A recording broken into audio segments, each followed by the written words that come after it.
Today, I'd like to talk about the idea of having a nuanced versus a non-nuanced approach to life, to things in general, and also relating that to psychology.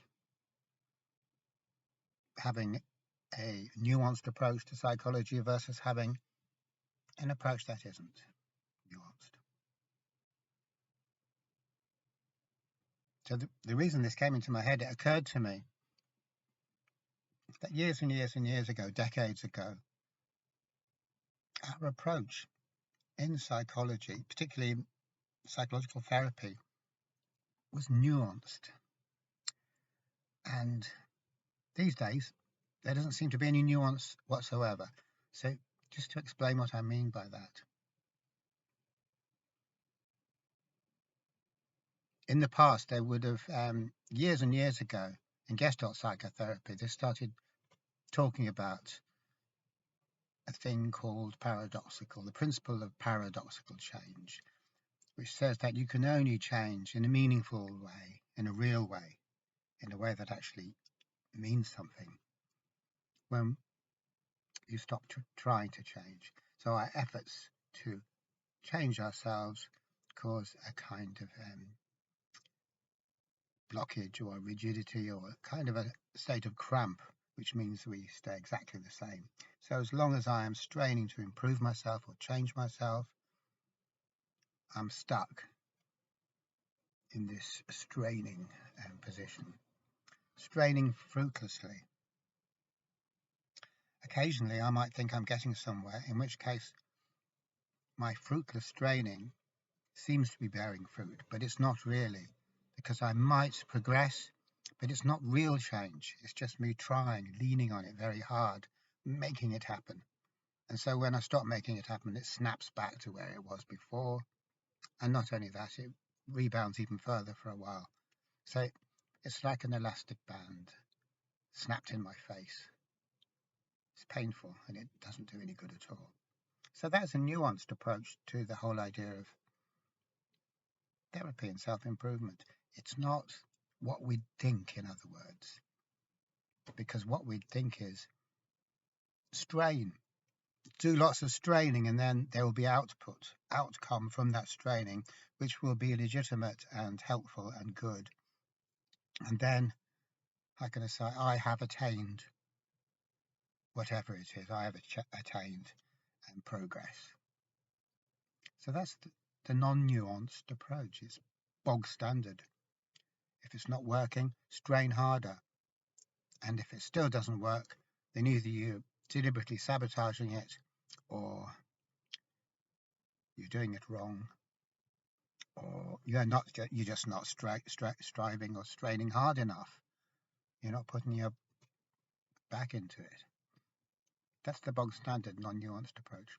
So this shows very clearly what the difference is. In the nuanced approach, there's a little bit of subtlety. Things aren't as they appear, which is what Heraclitus said. He said, nature loves to conceal herself or to appear to be what she isn't. So nature's nuanced, according to Heraclitus anyway. And I think if we studied the natural world, we'd be well aware of the nuanced nature of it, that nothing is as it seems. There's a hidden depth. So what this means is that when we move into the psychological sphere of things, we can't use our bog standard everyday thinking, which gets us through the day, which works in everyday things, because we have to be subtler than that, because surprise, the psyche is a subtle thing. It's not some dumb piece of crap that we can work out just like that. It's not a construct of ours. It's not a machine that we can analyze and figure out all the moving bits and then figure out which bit isn't working right. The psyche has the same nuance nature as nature, the same nuance, the same characteristic of being nuanced that nature does. So we don't see things like that these days. Instead, what we have is these things called strategies. And a strategy is non-nuanced. A strategy is, there's a thing over there I want, what steps do I have to do to get it? And then when I've worked out the strategy, it's bang, bang, bang, bang, step 1, step 2, step 3, bingo, got the job, got it done, got what I wanted. That does work in everyday reality. If I see a book on the bookshelf that I want to read, I walk over to the bookshelf. I take the book out of the bookshelf. I open it up. I sit down in an armchair and I read it. That's not nuanced. And that's mechanical existence. Mechanical existence is not nuanced. But we're moving into a different type of realm when we're thinking about the psyche. The psyche isn't a mechanism. We're moving out of the mechanical realm. So the mechanical realm is okay. It's cool. The mechanical realm is the mechanical realm, and that's fine. But not everything is the mechanical realm. When we go deep into stuff, we realize that stuff is non-mechanical. It's totally nuanced. This is exactly, well, this is very well exemplified by what was called the modern physics, the new physics, back 100 years ago. And it's still new because we still haven't digested it. So the new physics is nuanced physics.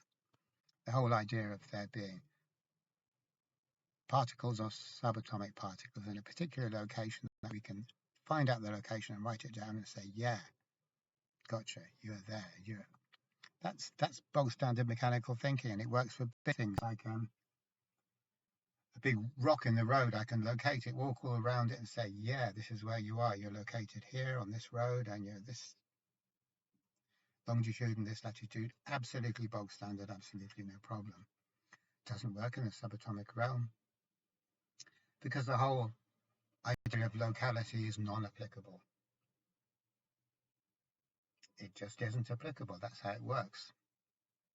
We've passed from the mechanical realm, the macroscopic realm, into a mysterious realm where things aren't so easy to work out at all. That's the way it is for everything. There is this mechanical realm which we can operate within, but as soon as we look more deeply into things, whatever things, any things really, we find that it all rests within a greater context of a non-mechanical type of reality, a type of reality that we can't just exhaustively work out what it involves, what's in it, and know it like that. Take the mystery out of it. We just can't do that, so we need another gear. Reading from a map and doing what the map says is one gear. It works in the mechanical realm, doesn't work in the psychological realm, the psychic realm, the spiritual realm, whatever you want to call it. Doesn't work at all. We have to be subtler. But the thing is, instead of getting subtler as time goes on, when a lot of our approaches to psychotherapy and psychology had some degree of nuance in them. Now, everything has got very dull, very anodyne. It's just a matter of doing the thing to get the result. Now, that wouldn't be a problem if it worked, obviously. But it absolutely doesn't work, and it couldn't work, and it's stupid to think that it could. How could we be so stupid as to think that our crude, bog standard mechanical approach works when it comes to life's greatest mystery? How could we think that? How could we be so dull, so damnably dull? It doesn't make any sense. But that's what we're doing, because every therapy that is now taken up by the health service providers and rolled out as being best practice, evidence-based, etc. So whatever type of things we like to say about it to try and validate it in some way, which we have to do because it needs validating, because it is absolute nonsense, is all about doing the steps, finding the strategy to obtain the result.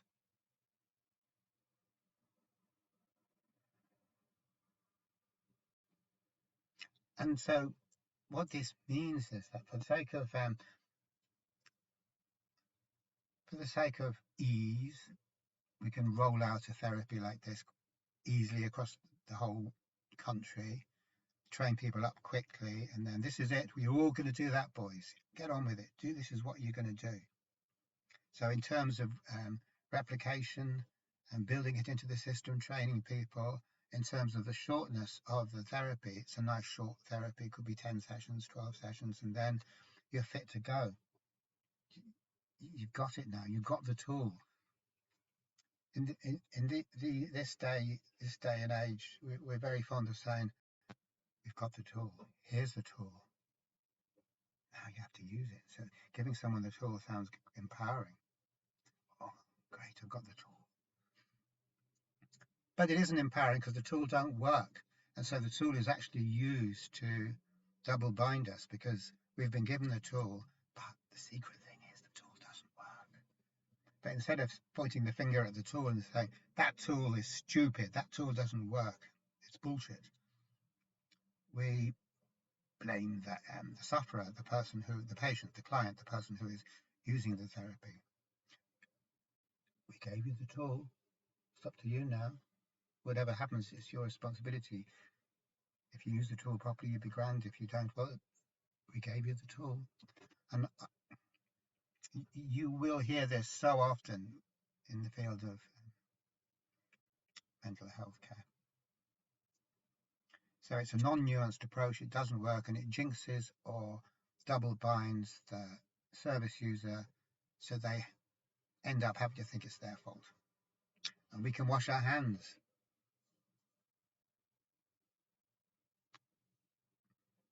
I don't know. Maybe they like being sick. Maybe there's secondary gain. Or whatever. So straining to obtain the outcome we want, and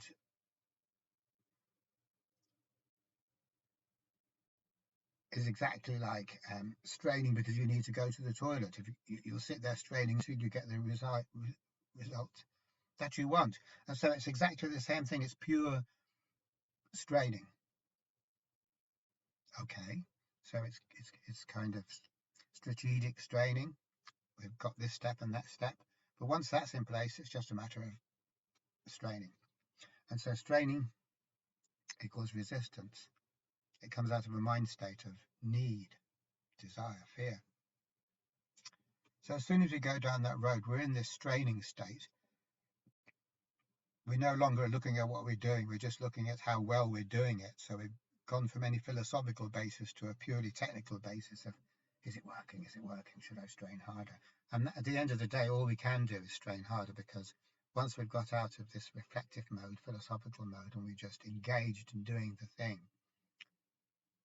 then there's no way to be engaged in doing the thing and staying aware, keeping our perspective.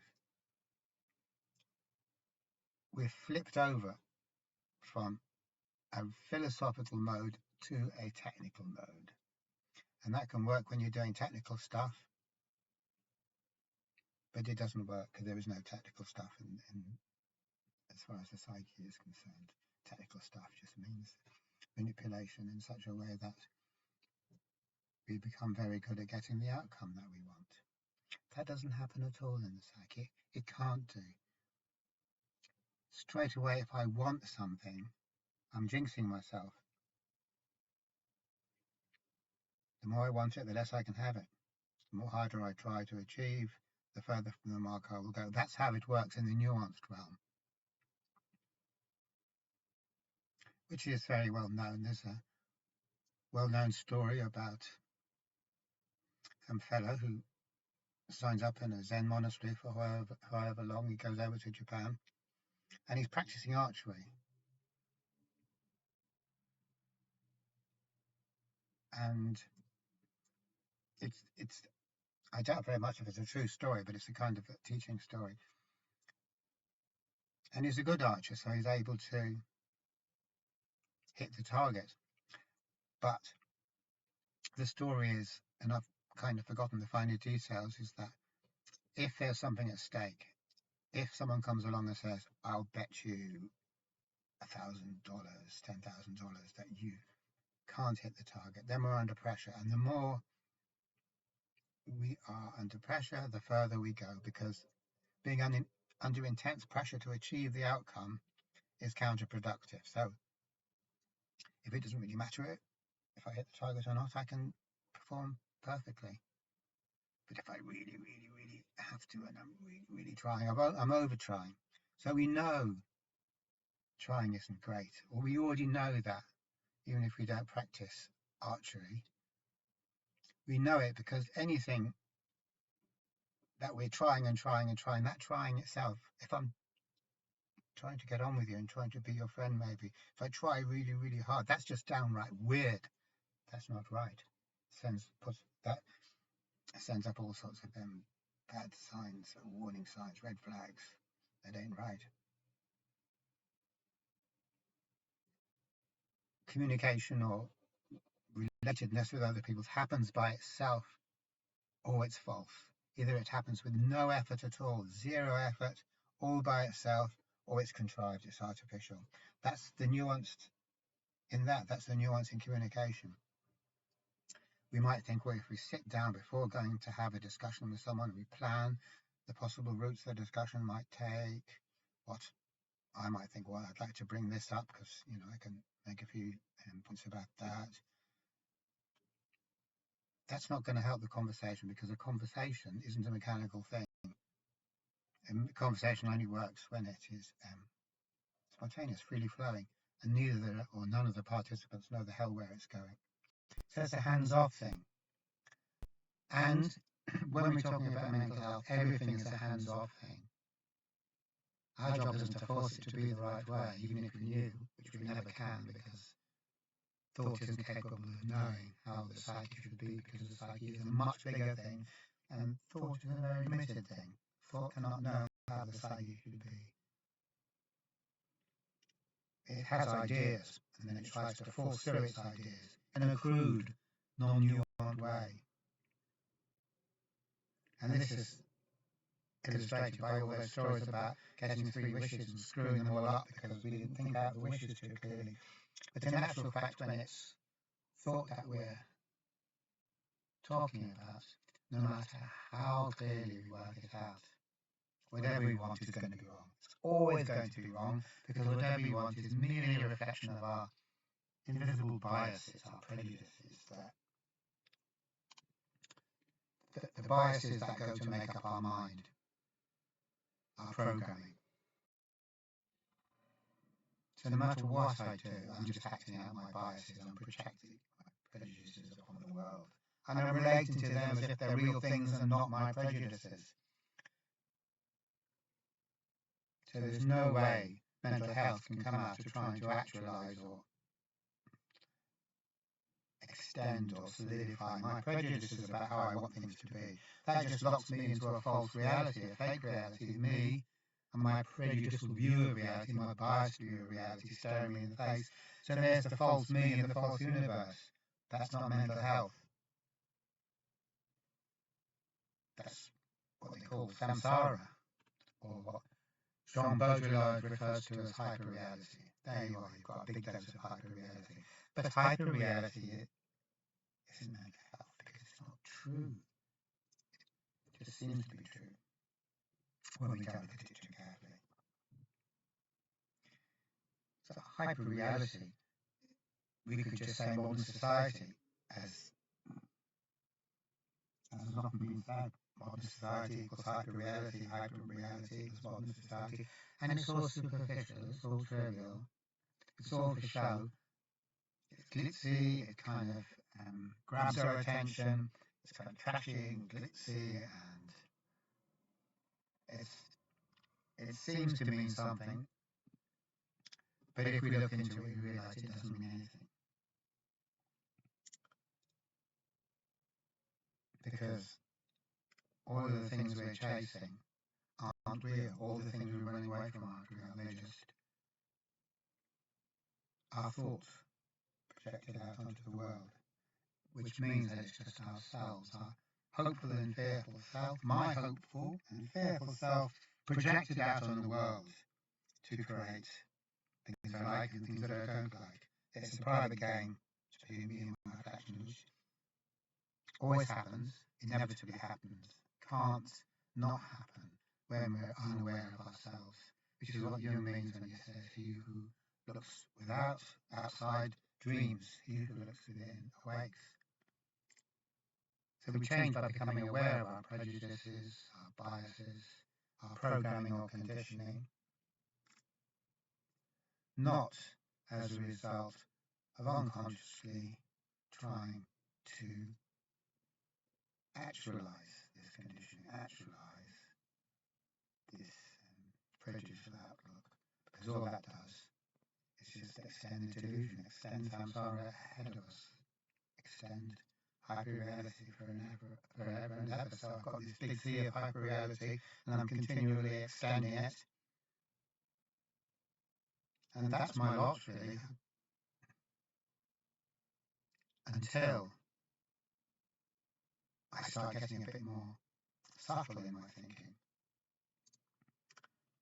So the point is that undoubtedly due to the effect that technology has on our way of looking at the world, because we have to look at the world in a way that is similar to the way that our technology looks at the world. We have to match it. So that makes us crude. It doesn't make technology is never nuanced. Mechanics isn't nuanced. So when we surround ourselves with systems and technologies, we have to become more machine-like, which is what we've done.